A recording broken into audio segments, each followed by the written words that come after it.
श्रुतिस्मृतिपुराणानामालयं करुणालयं नमामि भगवत्पाद शंकरं लोकशंकरं शंकरं शंकराचार्यं केशवं बादरायणं सूत्रभाष्यकृतौ वन्दे भगवन्तौ पुनः पुनः। सदाशिवसमारम्भां शंकराचार्यमध्यमाम् अस्मदाचार्यपर्यन्तां वन्दे गुरुपरम्पराम्। गुरवे सर्वलोकानां भिषजे भवरोगिणां निधये सर्वविद्यानां दक्षिणामूर्तये नमः। शारदा शारदाम्भोजवदनावदनाम्बुजे सर्वदा सर्वदास्माकं सन्निधिं क्रियात्। अज्ञानां जाह्नवीतीर्थं विद्यातीर्थं विवेकिनां सर्वेषां सुखदं तीर्थं भारतीतीर्थमाश्रये।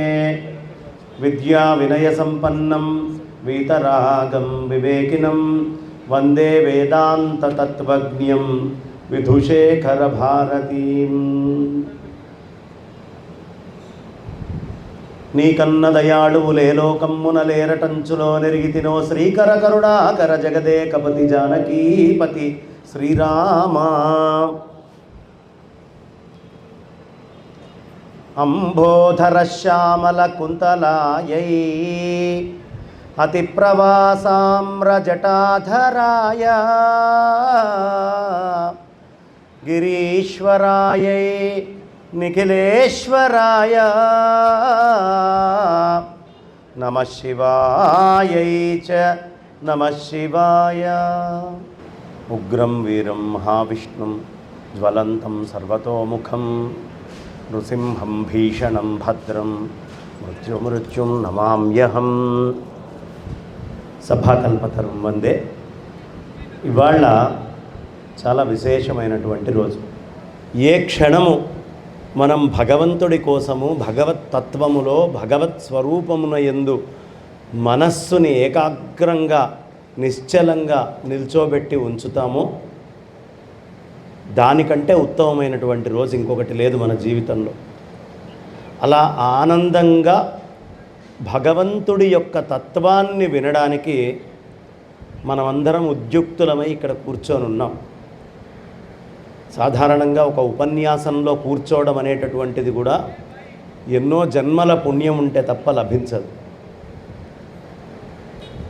ఓ కొత్త సినిమానో ఇంకొక లౌకిక విషయమో లేదో పార్కో ఒక ఎగ్జిబిషనో ఏదో ఉంటే అక్కడికి వెళ్ళటానికి మనస్సెంత ఉవ్విళ్ళూరుతుందో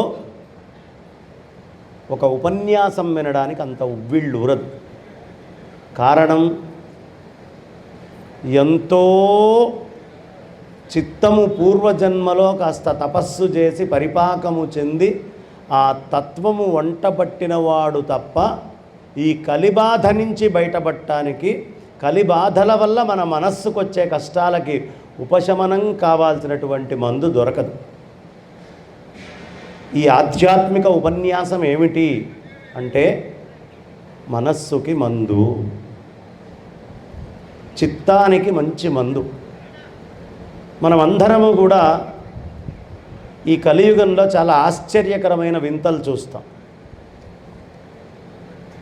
కాస్త స్వాతంత్రం రావడానికి ముందు ఈ భారతదేశంలో బ్యూటీ పార్లర్లు ఉండేవి కాదు. ఈ మధ్యకాలంలో విపరీతంగా బ్యూటీ పార్లర్లు పెరిగిపోయినాయి. మరి స్వాతంత్ర్యానికి ముందు ఏముండేదండి అంటే బుద్ధి పార్లర్లు ఉండేవి. బుద్ధిని అందంగా ఎలా తీర్చిదిద్దుకోవాలి, బుద్ధి ఏమేమి పనులు చేస్తే ఎలాంటి అలంకారాలు చేస్తే అందంగా ఉంటుంది, ఏమ్మా, బుద్ధికి పార్లర్ చాలా అవసరం. దురదృష్టవశాత్తు వీధికి 3 బ్యూటీ పార్లర్లు ఉన్నాయి, కానీ ఊరికొక్క బుద్ధి పార్లర్ కూడా సక్రమమైనటువంటిది లభించట్లేదు. అందరము గుడి అనుకుంటాం, ఏదో గుడికి వెళ్తాం, ఆ దేవుడి దగ్గర కూర్చుంటాం, మనకేదో కోరిక ఉంటుంది, కష్టం ఉంటుంది, ఇంట్లో విషయం చెప్పుకుంటాం. కానీ ఈ మహత్తరమైనటువంటి మానవ జీవితము ఆ బయట కోరికలు తీర్చుకోవడానికి కాదు. ఆ భగవంతుడి దగ్గరికి వెళ్ళినప్పుడు ఎవరు జ్ఞానాన్ని పొందాలి అనే ఉద్దేశ్యముతో ఆ క్షేత్రము దగ్గర జ్ఞానాన్ని పొందుతారో వాళ్ళ మీద స్వామికి పరమ ప్రీతి ఉంటుంది. జ్ఞానము అజ్ఞానము 2 కలిసే తిరుగుతాయమ్మ. హిరణ్యకశిపుడు, ప్రహ్లాదుడు ఒకటే ఇంట్లో ఉన్నారు, పక్కపక్కనే ఉన్నారు. వాడి కడుపులో నుంచే ఈయన రావడం కూడా జరిగింది. అయినప్పటికీ ప్రహ్లాదుణ్ణి ఎంత బ్రోచాడో మనకి తెలుసు, ఎలా అనుగ్రహించాడో మనకి తెలుసు. ఒకడేమో పూర్తి భౌతికమైనటువంటి వాదము కలిగిన వాడు, ఒకడేమో పూర్తి పారమార్థిక చింతన ఉన్నటువంటి వాడు. ఎవరు భౌతికమైనటువంటి స్థితి ఉన్నవాళ్ళు? హిరణ్యకశిపుడు. ఎవడు ఆధ్యాత్మిక చింతన ఉన్నటువంటి వాడు? ప్రహ్లాదుడు. ఎలా భౌతికమైన దృష్టి ఉంది అంటే, మొట్టమొదట హిరణ్యకశిపుడు ఓ ఘోరమైన తపస్సు చేశాడు. దేనికోసం తపస్సు చేశాడు? ఈ ప్రపంచంలో జంతువులు ఉన్నాయి, ఈ ప్రపంచంలో అస్త్రాలు ఉన్నాయి, ఈ ప్రపంచంలో మృత్యువు, చావు ఉంది, ఈ ప్రపంచంలో రకరకాలైనటువంటి మనుషులు ఉన్నారు, దేవతలు ఉన్నారు.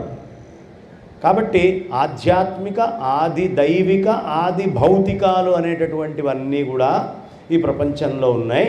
ఇవి ఏవి నేను ఈ శరీరాన్ని అని వాడు తెగ మురిసిపోయి నాకు చావు ఉండకూడదు అనే దానికోసం బ్రహ్మదేవుణ్ణి ఉద్దేశించి ఘోరమైన తపస్సు చేశాడు. ఘోరమైనటువంటి తపస్సు. ఎంత ఘోరమైన తపస్సు అయ్యా అంటే, వాడి ఒంటి మీదకి మొత్తము పుట్టలు కూడా వచ్చి శరీరము చిక్కి శల్యమైపోయి మాంసం అనేది లేకుండా ఎముకలు మాత్రమే గూడుగా మిగిలి ఉండేటటువంటి ఘోరమైన తపస్సు 100 సంవత్సరాలు చేశాడు. 100 సంవత్సరాలు తపస్సు చేస్తే పరమాత్మ అయినా సరే దిగి వచ్చి కోరిన వాడి కోరికని తీర్చాల్సిందే. అది మంచైనా చెడైనా తప్పదు. ఘోరమైన తపస్సు చేసి వాడు ఏం కోరుకున్నాడయ్యా అంటే, గాలిలో కానీ, కుంభిని, అగ్ని, అంబువుల ఆకాశస్థలిన్ అంటే నీళ్లల్లో కానీ, అగ్నిలో కానీ, వాయువులో కానీ, ఆకాశంలో కానీ, భూమి మీద కానీ, దిక్కులలో కానీ, రేలన్ ఘ్రసములన్ తమః ప్రబల భూరిగ్రాహ రక్షోమృగ వ్యాళాదిత్య నరాది జంతు కలహవ్యాప్తిన్ సమస్తాస్త్ర శస్త్రాళిన్ మృత్యువు లేని జీవనము లోకాధీశ ఇప్పింపవే. ఓ పరమేశ్వరుడా, నాకు శస్త్రాస్త్రాలతోటి, మృగాలతోటి, దేనితోటి చావు ఉండకూడదు. చావు ఉండకూడదు అని ఎవడు కోరుకుంటాడండి? నేను ఈ శరీరము అనుకుండేవాడు. అవునా? అలాంటి హిరణ్యకశిపుడు, వాడికి అంతా భౌతిక దృష్టి. భౌతిక దృష్టి ఉన్నవాడికి ఒకటి కనిపించదు. ఏమిటో తెలుసా అమ్మ? పరమాత్మ. భౌతిక దృష్టితోటి చూసేవాడికి కనిపించనటువంటిది భగవంతుడు. ఎట్టి పరిస్థితుల్లో కనిపించాడు. అందుకనే వాడేం చేశాడు? ఈ వరాలన్నీ బ్రహ్మదేవుడు వాడికి ఇవ్వంగానే ఆ వర గర్వముతోటి బాగా మదమెక్కి ఉన్నటువంటి వాడు మళ్ళీ తిరిగి రాజ్యానికి వచ్చి భార్యని తెచ్చుకొని సంతానము కలిగాక ఇక మొత్తము దేవతల మీద, భూమి మీద అన్నిటినీ ఆక్రమించేసుకోవాలనే కోరిక వచ్చింది. ఇప్పుడు అదే చేస్తున్నారు దాదాపు. ఈ మొత్తాన్ని ఎట్లా ఆక్రమించాలి, ఒక ప్రత్యేకమైన సూర్యుడిని ఎలా తీసుకురావాలి, ఓ చంద్రగోళాన్ని మనం ఎలా సృష్టి చేయాలి, ఈ అన్ని ఆలోచనలు ఇప్పుడు చేస్తున్నారు. ఇవన్నీ హిరణ్యకశిపుడు ఆనాడు చేసినటువంటివి. హిరణ్యము అంటే బంగారం. ఆ బంగారం కావాలి కావాలి కావాలి అనేటటువంటి లోభముతో కూడినటువంటి వాడు. అంతా నాకే కావాలి, దేవతలు వీళ్ళెవరికీ సంపదలు ఉండడానికి వీలు లేదు, అంతా నాకే కావాలి. ఇవాళ మన రాజకీయ నాయకుల్లాగా ప్రపంచంలో ఎక్కడ ఏది ఉన్నా నాకే కావాలి అనే లోభము బాగా పెరిగి పెరిగి పెరిగి పెరిగి పెరిగి పెరిగి విశేషంగా వాడు అన్నిటి మీద దండయాత్ర చేయటం మొదలుపెట్టాడు. ఈ దండల్లో చిన్న చిన్న పురుగులు ఉంటాయి, అవి మెల్లిగా అటు ఇటు పాకుతూ ఉంటాయి.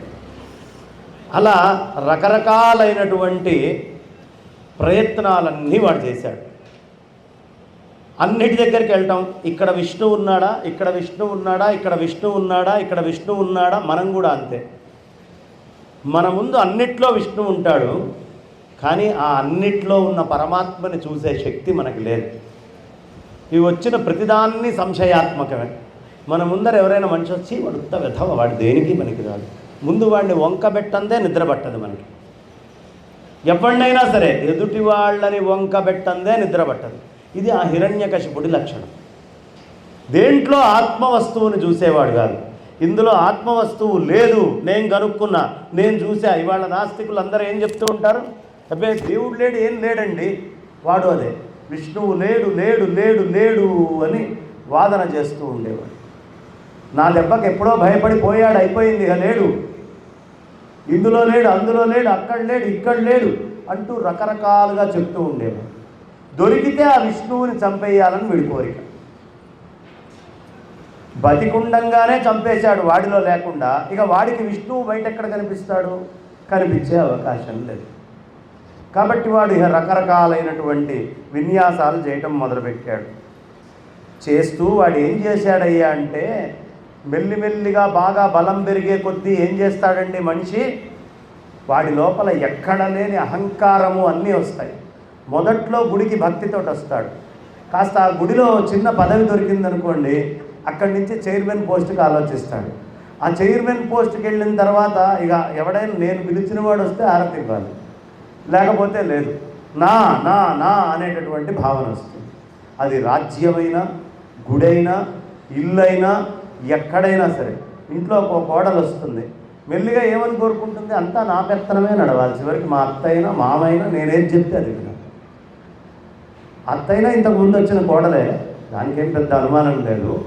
కానీ ఖచ్చితంగా వాళ్ళు కోరుకుండేటటువంటి అంశము ఆ తెలియనటువంటి పెత్తనము అనేటటువంటిది కోరుకుంటారు. ఈ పెత్తనం రావడం కోసం ఇక రాజకీయాలు, కుట్రలు, కుతంత్రాలు అన్ని చోట్ల చేస్తారు, లేకపోతే ఇన్ని సీరియల్స్ రావు.